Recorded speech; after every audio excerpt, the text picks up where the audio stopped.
Oi, gente, como vai? Tudo bem com vocês? Torço para que esteja tudo bem. Nesse momento de dificuldade que você e eu sabemos aí, pelo qual estamos passando, é necessário estarmos atentos aos cuidados para combatermos o coronavírus. Nós estamos isolados em nossas casas para juntos vencermos esta dificuldade. Em primeiro lugar, é necessário que tenhamos fé em Deus, porque Ele pode todas as coisas e com certeza Ele nos ajudará a vencermos mais esse obstáculo, mais esta dificuldade, podemos falar assim. No mais, precisamos ser proativos, a nossa fé precisa ser racional. Então, tomemos as medidas de cuidado, de prevenção, lavando bem as nossas mãos, utilizando, se possível, o álcool gel, fazendo as orientações aos nossos idosos, aquelas pessoas que têm doenças pré-existentes, precisam ser orientadas a não estarem circulando por aí nas ruas, para que elas não sejam vítimas da contaminação pelo coronavírus. No mais, gente, é torcer, fazermos a nossa parte e exercitarmos a nossa fé em Deus de uma maneira racional, de uma maneira proativa, fazendo a nossa parte. Querido, querida, nós precisamos dar continuidade ao nosso assunto, as aulas estão suspensas. Então eu preciso devolver para vocês algo, para que vocês estejam aí estudando, rememorizando o que já foi passado em sala de aula. Hoje nós vamos dar continuidade ao assunto Teoria Geral da Pena. Então, fique atento que nós utilizaremos o método. Eu estarei ministrando a aula aqui com vocês e também vocês devem ficar atentos a este monitor que será exibido o assunto específico que está sendo ministrado aqui por nós. Peço toda a sua atenção neste momento e seriedade. Nós utilizamos a doutrina do professor Kleber Masson, você também pode ficar livre para utilizar outra doutrina, não há nenhum problema, mas estejam atentos à nossa aula, à nossa ministração, nós estamos juntos aprendendo aqui, nós não sabemos tudo, estamos também trocando aqui conhecimento. Peço a você que esteja em mãos com o seu Código Penal, com a doutrina, bem como com a Constituição. Então, gente, sem mais demora, vamos, assim, juntos, iniciarmos este trabalho com muita seriedade. Conto com vocês. Vamos lá? Bom, o nosso assunto a ser ministrado aqui, inicialmente, na Teoria Geral da Pena, é a sanção penal, conceito e espécie. Sanção penal é a resposta do Estado no exercício do ius puniendi, respeitado o devido processo legal a quem se envolveu, autor, coautor, partícipe, autor imediato, na prática de uma infração penal, crime ou contravenção penal. Na verdade, a sanção penal é gênero, que tem como espécie a pena e a medida de segurança. As penas dirigem-se aos imputáveis e aos semi-imputáveis sem periculosidade.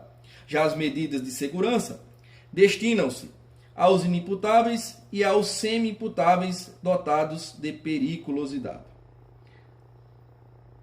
Como a resposta do Estado ocorre por meio da pena ou medida de segurança, afirma-se que o direito penal é um sistema de dupla via. São essas, então, as vias do direito penal.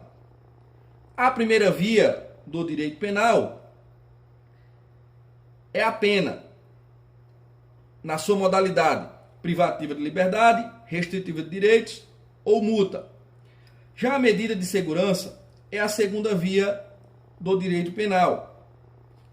Nós podemos ainda fazer o seguinte questionamento: existe uma terceira via do direito penal? Sim, aqui no Brasil é possível visualizarmos explicitamente essa terceira via do direito penal, que é a reparação do dano causado à vítima. Há esta previsão no artigo 74 da Lei 9.099/95. Essa terceira via do direito penal é um trabalho que vem sendo demonstrado pelo professor Klaus Roxin. Precisamos avançar no assunto e verificarmos as teorias que explicam a finalidade ou as finalidades da pena. A primeira teoria, chamada de teoria absoluta e finalidade retributiva, tem como autores que estão à frente desta teoria Kant e Hegel. Segundo essa teoria, a finalidade da pena é punir, ou seja, castigar quem violou a lei penal. Trata-se do caráter expiatório da pena.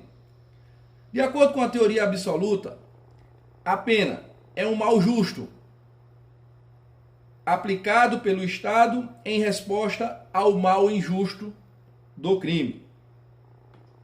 Essa teoria sofre críticas porque resta nítido ou nítida o caráter de mera retribuição da aplicação da pena. A pena como um fim em si mesma. A pena é um castigo que se esgota por si só. Em outras palavras, a pena não tem finalidade prática, funcionando como um mero instrumento de vingança do Estado contra quem violou a lei penal. Temos também a teoria relativa e finalidades preventivas. A finalidade da pena é a prevenção de novas infrações penais. Em outras palavras, a pena se destina a evitar que a lei penal seja novamente violada. A prevenção subdivide-se em geral e especial. Prevenção geral dirige-se à coletividade, buscando o controle da violência na medida em que ela quer evitar a prática de novos crimes pelos demais membros da sociedade. Nós temos aí uma intimidação da coletividade, para que evite-se que outros membros da coletividade pratiquem infrações penais. Temos a prevenção especial. Essa é dirigida àquele que praticou a infração penal, evitando que ele volte a violar a lei penal. Temos a teoria mista e dupla ou tríplice finalidade. Para esta teoria, devemos de logo adiantar que esta foi a teoria adotada pelo direito penal brasileiro, também denominada de teoria unitária, unificadora, eclética, intermediária ou conciliatória. Ou seja, ela é um misto. Ela é um misto das duas outras teorias. Para a teoria mista, a pena tem uma dupla ou tríplice finalidade. A retribuição e a prevenção é a fusão das duas teorias anteriores. Já a tríplice finalidade seria a retribuição, a prevenção geral e a prevenção especial. E temos, por fim, a teoria agnóstica, desenvolvida pelo professor, o argentino Eugênio Raul Zaffaroni. Segundo essa teoria, que também é chamada de negativa, a pena não cumpre finalidade alguma, retributiva ou preventiva. Conforme explica Zaffaroni, a pena busca a neutralização do condenado, especialmente quando se trata de pena privativa de liberdade. Ou seja, não há nenhuma finalidade na pena. Vencidas as teorias, nós precisamos avançar agora para o tema cominação das penas. Gente, cominação das penas é a previsão da pena em abstrato, no preceito secundário do tipo penal.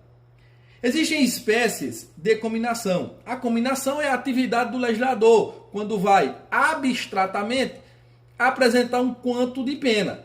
Então nós temos espécies de cominação: isolada, cumulativa, alternativa e paralela.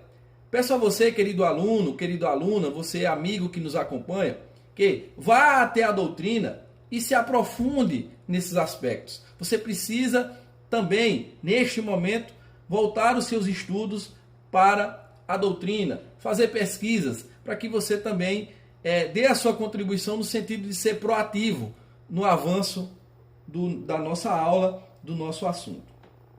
Nós temos também as penas à luz do Código Penal e as penas à luz da Constituição. À luz da Constituição, nós devemos lembrar que nós temos penas permitidas e penas proibidas. As penas permitidas estão previstas no artigo 5º, inciso 46 da Constituição, Então pegue a sua Constituição e acompanhe conosco. A lei regulará a individualização da pena e adotará, entre outras, as seguintes: penas permitidas, a privação ou restrição da liberdade, a perda de bens, a multa, a prestação social alternativa, suspensão ou interdição de direitos. Estas são as penas permitidas à luz da Constituição. Se você vai até o artigo 32 do CP, você vai encontrar que estas penas vão estar também previstas lá no artigo 32 do Código Penal. Mas nós temos também as penas proibidas. Artigo 5º, inciso 46 da Constituição. Então nós temos: não haverá penas, são penas proibidas, de morte, salvo em caso de guerra declarada nos termos do artigo 84, inciso 19. Nós temos penas de caráter perpétuo, penas de trabalhos forçados, penas de banimento, então, e penas cruéis. Estas são as penas não permitidas no direito brasileiro, à luz da Constituição. Gente, vencido mais esse tópico, penas proibidas, penas permitidas, nós precisamos voltar os nossos olhos agora para a aplicação da pena. Esse assunto nós daremos continuidade em aula específica, é claro, mas nós vamos fazer aqui a introdução dessa aplicação da pena.